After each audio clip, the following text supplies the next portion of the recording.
السلام عليكم ورحمة الله وبركاته بسم الله الرحمن الرحيم والصلاة والسلام على سيدنا محمد صلى الله عليه وعلى آله وسلم تسليما كثيرا اللهم لك الحمد حتى ترضى ولك الحمد إذا رضيت ولك الحمد بعد الرضا لك الحمد بالإسلام ولك الحمد بالقرآن ولك الحمد أن شرعت لنا خير شرائع دينك وأن أرسلت لنا خير رسولك محمد صلى الله عليه وسلم. Mes frères et sœurs, salam alaikum, tout le monde, dans toute la planète, partout dans le monde, assalamu alaikum wa rahmatullahi wa barakatuh, que la paix de Dieu et sa miséricorde et ses bénédictions soient sur vous, shalom si vous voulez, et toutes les façons de faire la paix et de vous saluer pour vous. Donc aujourd'hui j'ai décidé, Inch'Allah, avec l'aide de Dieu et grâce à Dieu, de commencer, Inch'Allah, à participer un peu dans le monde cybernétique et commencer à poster un peu quelques petites remarques, quelques petites façons de voir les choses, Inch'Allah. Et je vais commencer par un sujet qui m'a un peu perturbé, qui m'a un peu déstabilisé, que j'observe depuis quelque temps et que j'ai eu l'occasion d'observer avec une sœur hier qui m'a informé qu'une dame a passé une nuit à l'hôpital parce que son mari l'a violentée, parce qu'il l'a tabassée. Donc on va essayer, Inch'Allah, de parler un peu de cette violence qui caractérise l'humain d'aujourd'hui et qui l'a caractérisé tout au long de l'histoire humaine. Donc, comment se fait-il qu'aujourd'hui, un homme qui se prend pour un homme, et je ne sais pas ce qui se cache derrière le mot homme, comment ces gens-là peuvent se voir dans un miroir et se dire qu'ils sont contents et fiers d'eux, quand il tabasse une femme, quand il violente une femme ou un homme ou un enfant ou autre. Donc c'est vrai que ça m'a posé problème et j'ai voulu un peu donner mon avis par rapport à ce type de choses. Donc il faut savoir qu'à une époque, dans une statistique que j'avais étudiée à une époque, il paraît que chaque seconde il y a une femme qui meurt aux États-Unis suite aux violences des hommes par rapport à leurs femmes, et chaque 4 minutes il y a une femme qui meurt en France suite aux violences des maris avec leurs femmes. Et je dis aujourd'hui, dans ces mondes civilisés et dans le monde tout court, partout dans le monde, la violence s'installe et tout le monde devient violent. Et je me pose des questions. Donc à ce monsieur-là qui a violenté sa femme hier parce qu'il lui a annoncé qu'elle est enceinte de son 5e enfant, il utilise les moyens de contraception et Dieu, cette force, Dieu, vous la prenez pour force, vous la prenez parce que vous voulez, la nature si vous voulez, pour ceux qui ne croient pas, a décidé qu'une âme allait descendre dans le ventre de cette maman, malgré les moyens de contraception. Donc ce monsieur qui n'est pas d'accord avec la décision de Dieu, a tabassé sa femme, apparemment il lui a cassé une dent, il lui a cassé son épaule apparemment, et elle est pleine d'hématomes, il a passé la nuit dans l'hôpital. Et donc moi je me demande, et je pose la question à ce monsieur, qui a aujourd'hui apparemment une trentaine d'années et qui s'amuse à tabasser sa femme tout le temps depuis quelques années. Donc je pense d'abord qu'il a oublié peut-être les premières promesses du début, quand il était amoureux de son épouse et quand elle était amoureuse de lui, et quand tous les deux se promettaient qu'ils allaient vivre dans un monde plein de paix, plein d'amour et d'eau fraîche et plein de gentillesse réciproque et d'amour réciproque. Donc aujourd'hui, tout ça, ça s'oublie quand les couples commencent à s'entre-déchirer, quand ils commencent à s'autodétruire et quand ils commencent à détruire leur progéniture. Donc monsieur, celui qui a tabassé sa femme et qui est fier de lui, qui le fait apparemment depuis quelques mois, quelques années. Ça commence toujours par une insulte, la femme ne dit rien, une deuxième insulte plus forte, la femme ne dit rien, et on commence à lui donner un petit coup, et la femme ne dit rien, et petit à petit on commence à donner des grands coups, et l'autre aussi qui a, j'ai entendu aussi parler d'elle, et on a tellement lu, tellement vu, tellement entendu ce type d'histoire qu'on pense c'est la normale aujourd'hui dans ce monde, et qu'on commence à croire que tout est normal, et qu'on commence à dire que tout est normal, et ça ne nous touche même plus. Mais moi ça me pose problème. Moi qui avais décidé de poster ma première vidéo sur internet, le jour de la naissance de ma petite qui va arriver dans quelques jours, donc j'attends une enfant qui va arriver dans quelques jours, ma 4e fille, je suis l'homme le plus heureux du monde, que Dieu me donne encore une fille, une âme que je vais essayer à laquelle je vais essayer d'apporter plein de belles choses, de laquelle j'attends beaucoup de choses, qu'elle puisse commencer à écrire l'histoire du monde, sa propre histoire et l'histoire du monde et l'histoire de l'humanité. Chacun doit écrire. Et ce monsieur, quand il reçoit la bonne nouvelle annoncée par sa femme, il la tabasse. Donc monsieur, si maintenant on imagine et on se place... Donc oui, j'avais oublié, je voulais commencer à parler sur l'internet avec première vidéo que je voulais prendre sur la naissance de ma fille pour dire deux dates très importantes, date début et date fin. La date de début que personne ne décide, ni moi ni sa maman, ni personne n'a décidé, c'est Dieu qui décide la date de l'arrivée, le jour de l'arrivée, l'année de l'arrivée, toutes les dates qui vont avec jusqu'à la seconde de l'arrivée. Et c'est Dieu qui décide de la date qu'on oublie tous. La première, on fait des anniversaires tous les ans, on est tellement fiers de la première, mais on oublie la deuxième. La deuxième date, c'est la date de fin, date début, date fin.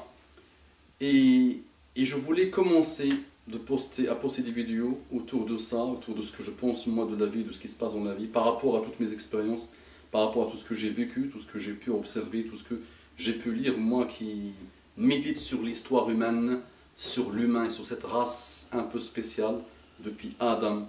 J'essaie aussi d'étudier ce que notre prophète a dit aussi jusqu'à la fin des temps, pour un peu essayer de comprendre l'humain. Donc je voulais commencer avec ça. Mais cette information que j'ai pu suivre depuis hier soir de cette dame qui passe sa nuit à l'hôpital parce que son mari l'a violentée me pousse vraiment à commencer à dire « Les amis, réveillez-vous ». Toute violence commence par quoi? Pourquoi nous sommes violents? Qu'est-ce qui fait que nous sommes violents? Ça commence par quoi la violence? Et c'est un signe, vous le savez très bien, parce que quand vous le faites, vous le regrettez. C'est un signe de faiblesse. La violence est le langage de celui qui ne sait pas résoudre ses problèmes oralement, ou par de la tendresse, ou par le sourire, ou par autre chose.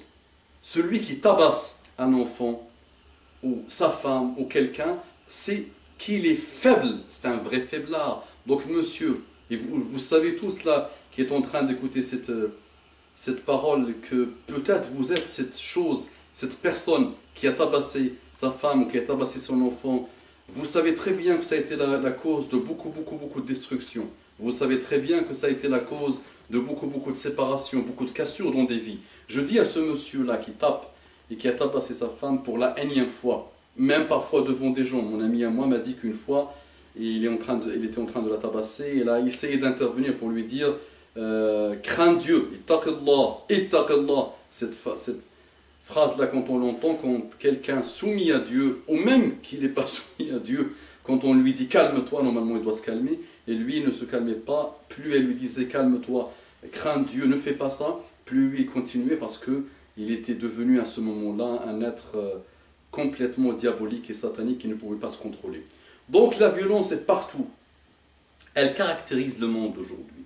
Il suffit d'allumer la télé, quelle qu'elle soit, les dizaines de milliers de chaînes dans le monde aujourd'hui, dans tous les moyens médiatiques aujourd'hui, vous allez entendre une violence qui se manifeste partout. Elle est là partout, on entend parler d'elle partout. Donc qu'est-ce qu'on fait par rapport à cette violence? Et on crée des cabinets médicaux, entre un cabinet médical et un cabinet médical, on va créer un autre. On va partir peut-être rechercher la stabilité, le calme dans des sectes. On va peut-être essayer de se mentir à nous-mêmes et de continuer à vivre notre violence en disant je suis comme ça, c'est pas grave, mes parents m'ont fait comme ça, ou mon Dieu m'a fait comme ça, ou l'entourage m'a fait comme ça, ou la pression de la vie m'a fait comme ça. Qu'est-ce qu'on va pouvoir faire par rapport à ça?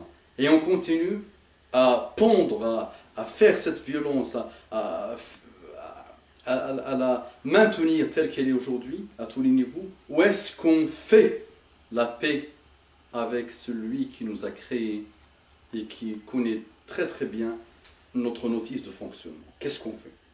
Donc celui qui nous a créés nous a appris comment on fait par rapport à ça, par rapport à cette violence en nous. Chaque âme, chaque être humain a de la violence en lui, a de la bonté dans lui, a le bien en lui, a le mal dans lui. Le plus intelligent, c'est celui qui, entre les deux dates, rappelez-vous, la date de début et la date de fin, il essaye de façonner son âme, de façonner son nafs, comme on dit, de se façonner lui-même, pour ceux qui ne comprennent pas ce type de langage, pour essayer de continuer à faire vivre, à faire grandir, à faire naître la bonté, et calmer un peu, apaiser, réduire les choses, le côté mauvais, le côté diabolique et satanique de l'être humain. Mais comment? Donc c'est très facile à dire, vous êtes en train de vous dire qu'est-ce que ce barbu est en train de nous raconter. Donc comment on fait? C'est très facile à dire en théorie, mais c'est très difficile de mettre en place en pratique. Donc comment on fait? Donc vous n'avez pas le choix les amis, là le monde devient extrêmement mauvais, et je ne veux pas être pessimiste, et vous n'allez pas continuer à contribuer que le monde devient de plus en plus mauvais. Et vous n'allez pas continuer à détruire vos familles pour votre violence. Et vous n'allez pas continuer à engendrer des progénitures, futurs prédateurs, futurs tueurs, futurs pédophiles, futurs malades mentales, futurs tueurs en série. Parce que ces enfants-là, les 4 enfants qui ont vu sur les dernières années leur papa tabasser leur mère, dites-moi comment ils vont être quand ils vont grandir. Vous ne vous posez pas la question sur les jeunes d'aujourd'hui, on n'arrête pas de parler des jeunes d'aujourd'hui, même s'il y a pas mal de choses bien dans le monde d'aujourd'hui, il y a quand même beaucoup de choses mauvaises. Pourquoi ils sont vides comme ça? Pourquoi ils sont violents comme ça? Pourquoi il n'y a plus de respect entre eux et ceux qui sont plus âgés Qu'est-ce qui fait que cette violence arrive? Parce qu'ils la voient partout les amis.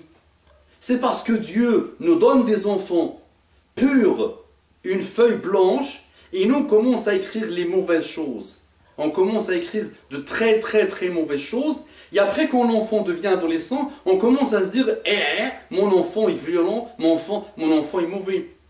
Mais arrêtez de vous mentir à vous-même les amis. C'est un travail que nous devons faire sur nous-mêmes avant même la naissance de l'enfant, avant même sa naissance. Donc c'est fixer l'objectif. Demandez à Dieu, pourquoi je me marie? Est-ce juste pour coucher? Ou est-ce juste parce qu'on s'aime? Ou est-ce juste parce que j'ai vu ton profil sur MSN ou sur Facebook ou sur ce que tu dis et tu m'as plu et on s'aime et on va vivre d'amour et d'offrage? Ou il y a d'autres objectifs plus profonds que ça? Donc finalement, le mal arrive de très très loin, le mal. C'est vraiment du début que ça arrive. De ces intentions mauvaises. Pourquoi on fait des enfants? Puisque les ânes font des enfants, et puisque tous les animaux, de l'être unicellulaire jusqu'à l'être le plus compliqué du monde, font des enfants, mais ceux-là ont moins la différence des humains, et ils sont dans la glorification totale de leur Dieu, et de la non-dépravation, et de la non-déviation. Mais l'humain dévie. Donc les objectifs et les intentions de départ sont mauvaises. Donc à ce monsieur qui a tabassé sa femme, et à tous ces messieurs qui tabassent leur femme depuis X années maintenant, X dizaines d'années maintenant, et depuis l'aube de l'humanité, qui tabassent et qui tabassent et qui tabassent, et toute violence là, quelle qu'elle soit, que ce soit locale, domestique, familiale, ou qu'elle soit autre, je dis les amis, fixons un moment de pause totale dans nos vies, et fermons les yeux, et méditons sur le pourquoi du comment. Qu'est-ce qu'on vient faire ici? Quel est le but? Voilà. Et je vais vous parler de quelqu'un. Vous avez tellement entendu parler de lui. La langue de Victor Hugo commence à me quitter, donc vous allez peut-être m'excuser de temps en temps, parce que les mots parfois partent, mais croyez-moi que j'aime Hugo et sa langue, et j'aime cette belle langue qui me permet aujourd'hui de vous parler. Donc il y a quelqu'un que toute la planète aujourd'hui s'acharne pour dire qu'il était un guerrier, qu'il était un décapiteur, même ça se dit pas, un égorgeur, un pédophile, quelqu'un de pas bien, un homme qui a fait des mauvaises choses, une sorte de conquérant. Cet homme-là qui a fait tous ces malheurs, et que toute la sacro-sainte média mondiale s'acharne contre lui, avec les caricatures, avec tout ce qu'on sait, tout ce qui perturbe la fausse et la pseudo-actualité d'aujourd'hui, d'hier. Il s'appelle Muhammad sallallahu alayhi wa sallam, le louer, Muhammad le louer. Nous devons le louer, nous devons l'évoquer. Regardez comment lui, par son message qui vient de Dieu, qui ne vient pas de nulle part, ce message extrêmement miraculeux, et qui est la solution, que nous avons testé. Donc je ne suis pas là pour vous dire des choses théoriques, c'est des choses que nous testons depuis presque des dizaines et des dizaines d'années maintenant, et qu'on voit, et que tous ceux qui testent vous le diront un jour ou l'autre, et peut-être vous les côtoyez, ils vous le diront. Regardez ce que Muhammad sallallahu alayhi wa sallam nous dit, grâce au message qu'il a eu de son Dieu.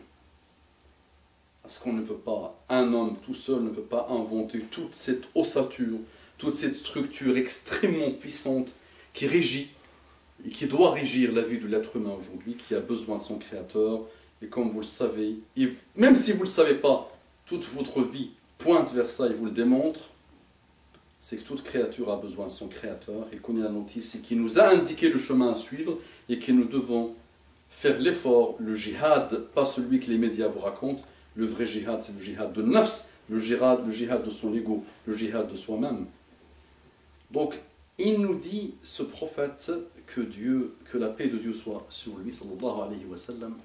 Il dit, un compagnon lui demande conseil, il lui dit, Azni ya Rasulallah, ô prophète d'Allah, donne-moi un conseil. Et là, le prophète, sallallahu alayhi wa sallam, il lui donne un conseil clair. Il lui dit, la tarda. Donc, ne te fâche pas, ne te mets pas en colère. Première fois. La tarda, une deuxième fois. Et le compagnon écoutait. Ne te fâche pas, la troisième fois. La tarda, ne te mets pas en colère. Donc, regardez, il aurait pu lui dire, sois un intellectuel, sois un progressiste, là, écris de belles choses, sois intelligent, sois mathématicien, soit un posteur de choses sur Internet, soit, mais il lui a dit 3 fois la même chose. La tardab, la tardab, la tardab. Ok, première. Deuxième chose, le prophète sallallahu alayhi wa sallam dit à l'humanité, pas à moi, il vous le dit à vous, même si vous ne voulez pas encore l'entendre, il vous dit, il était avec les compagnons, il leur a dit, vous savez qui est le plus fort, ô mes compagnons, vous savez qui est l'homme le plus fort, le plus puissant.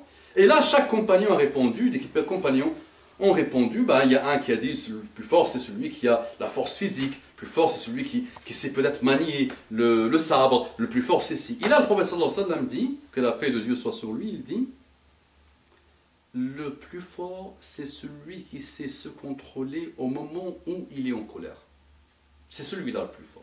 Le plus puissant, le plus fort, c'est celui qui sait se contrôler. Donc, monsieur qui tabasse sa femme en croyant que tu étais à ce moment-là puissant ou que tu as maîtrisé ta femme, monsieur, tu es faiblard.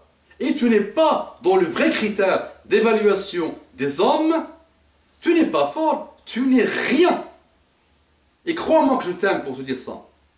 Et crois-moi que j'ai passé du temps sur ton cas là depuis hier.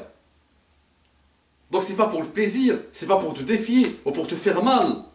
Ou pour te dire, moi je connais mieux que toi. Je parle à tout le monde, tous ceux qui m'écoutent là. Et Dieu sait que j'espère que beaucoup de monde écoute ce type de message, mais qu'on ne veut pas écouter. On est là surtout dans les mauvaises choses qui ne nous font pas avancer, mais on n'écoute jamais les choses qui nous feront avancer. Donc voilà, dans le critère d'évaluation des gens, tu es faiblard, tu n'es rien. Voilà. Et tu vas engendrer des gens, tu as déjà engendré, et s'ils continuent à te voir, à t'observer, tabasser leur maman, tu vas nous engendrer des gens qui vont peut-être, j'espère pas, mais qui ont une probabilité énorme d'être des futurs prédateurs, des futurs tueurs en série, des futurs violents. Donc tu prépares les futurs habitants des prisons françaises qui sont déjà pleines, monsieur. Donc il faut penser aussi aux prisons de ce pays, de tous les pays, pour être plus global. Voilà. Donc faisons la paix avec Dieu d'abord, et tous ce type de problèmes vont se résoudre. Et ce n'est pas de la théorie. D'accord? Donc monsieur, on m'a dit aussi que tu es maintenant alcoolique. Donc tu tabasses ta femme et tu es devenu alcoolique. Qu'est-ce qui a fait ça? Maintenant, supposons, revenons il y a 35 ans. Apparemment, tu as 35 ans. Donc si on fait un retour arrière, Et toi qui as 45 ans, toi qui as 20 ans, toi qui as 15 ans, toi qui tapes sa maman, toi qui tapes son père, toi qui tapes son épouse, toi qui tapes son ami, toi qui, dans la rue, dès que ça bouge un peu, il commence à taper. Toutes les origines des problèmes, la majorité des meurtres aujourd'hui, se font parce qu'on n'arrive pas à se contrôler. Voilà, tous ces jours-là, je dis une chose. Voilà. Supposons que ton papa, si Dieu avait donné l'occasion à ton père de voir l'avenir, le ghaib, le monde invisible, et si ton papa avait vu ta condition d'aujourd'hui, un alcoolique qui s'autodétruit, qui détruit sa famille, et qui est complètement à côté de la plaque, et qui est instable à 35 ans. Si ton papa, il y a 35 ans, avait vu l'invisible, il aurait dit à Dieu, « Oh Dieu, je ne veux pas ça ». Heureusement que Dieu ne nous montre pas l'invisible, parce qu'il y a tellement d'invisibles qui peuvent le déstabiliser si on les voit aujourd'hui. Donc si ton papa avait vu ça, je pense que si je suis ton raisonnement, il fallait qu'il tabasse ta maman pour empêcher ton arrivée à toi. L'arrivée de cette chose qui n'est pas là pour être le lieutenant de Dieu sur terre, elle est là pour semer la pagaille. Pour ceux qui m'écouteront, ils sauront que c'est juste parce que je veux l'intérêt d'eux et de ces gens-là, et de mon intérêt que je m'implique comme ça. Mais je suis quelqu'un de gentil, qu'on peut aussi passer du temps à dire des choses sur l'amour, sur la bonté, sur la gentillesse. Là, le cas exprime l'urgence d'une intervention concentrée, c'est vrai, qui a l'air dure, c'est vrai, qui a l'air trop impliquée, trop investie dans ce que je raconte, mais le but étant, vous le savez très bien, et l'intention est là, et ne me faites jamais dire ce que je veux pas dire, et ne me faites jamais penser ce que je veux pas penser, c'est que nous devons faire la paix avec nous-mêmes, avec notre Dieu, avec les autres, et croyez-moi que toute la planète sera heureuse de notre passage sur elle. Les animaux, les murs, les atomes, toute chose sera heureuse de notre présence et de notre passage sur terre. Des gens vous le diront, vous aurez l'occasion de les observer. Et vous aurez l'occasion de vous observer vous-même à partir du moment où vous faites la paix avec Dieu, subhanahu wa ta'ala. Donc je le dis à Xavier, je le dis à Virginie, je le dis à Mohamed, je le dis à Hao Chin Kong, je le dis à Titi, je le dis à Toto, et je le dis à moi-même. Les amis, nous devons faire la paix avec Dieu, avec nous-mêmes, ce qui impliquera une paix avec les autres. Mais nous devons avoir cette intention. C'est l'intention. Il faut le vouloir. Voilà. Testez-le. Vous avez testé peut-être l'alcool, vous avez testé la drogue, X a testé, je ne dis pas vous, quelques-uns dans leur passage, dans leur cheminement de la vie, ils ont essayé pas mal de méthodes. Ils ont essayé le monde virtuel, cybernétique, c'est à la mode aujourd'hui, le Facebook, le MSN. Ils ont essayé ce mode, le pap-talk là. Ils ont essayé l'alcool. Chacun a essayé quelque chose, mais il n'a toujours pas trouvé. Et il est toujours dans une situation d'instabilité chronique, presque quotidienne. Voilà. Et nous sommes dans une fuite en avant, ou en arrière, c'est pas du tout en avant ça, c'est en arrière, vers la décadence. Ça bascule, comme disait le film, dans le côté obscur des dépressions avec S, parce qu'on ne veut pas juste avoir cette intention. Donc ce soir, demain, dès que vous entendez cette parole, vous allez fermer les yeux et vous allez dire, Dieu, je veux t'a guider. Vous allez le dire, avec une intention ferme et définitive, Dieu, je veux t'a guider. Que vous soyez musulman, que vous soyez barbu, que vous soyez voilé, que vous soyez grand chercheur, que vous soyez ingénieur, que vous soyez businessman, que vous soyez responsable, que vous soyez pauvre, que vous soyez riche, que vous soyez bourgeois, que vous soyez ministre, que vous soyez roi, ceux qui écouteront ce type de message se concentreront une seconde entre eux et eux-mêmes et décideront de faire la paix avec Dieu et de demander à Dieu de leur montrer cette paix et vous allez voir que ça va arriver. Mais ça ne dépend que de vous. Donc, j'espère que je n'ai pas été trop lourd. J'espère que je ne vous ai pas donné l'impression d'être un peu lourd, d'être trop investi. Mais croyez-moi que j'ai eu vraiment très mal pour cette dame et pour tout ce que j'observe de ce monde. Donc je vous dis, pardonnez-moi. Et si j'ai dit ou fait quelque chose qui vous a un peu vexé, ou vous a un peu perturbé, vous a déstabilisé, pardonnez-moi. Ne m'oubliez pas dans vos invocations, quelles qu'ils soient. Et je dis toujours Allahumma salli wa sallim ala Muhammadin wa ala alihi wa sallim tasliman kabir kathira. Subhana rabbika rabbil izzati amma yasifun wa salamun ala al-mursalin walhamdulillahi rabbil alamin. Assalamu alaikum wa rahmatullahi wa barakatuh.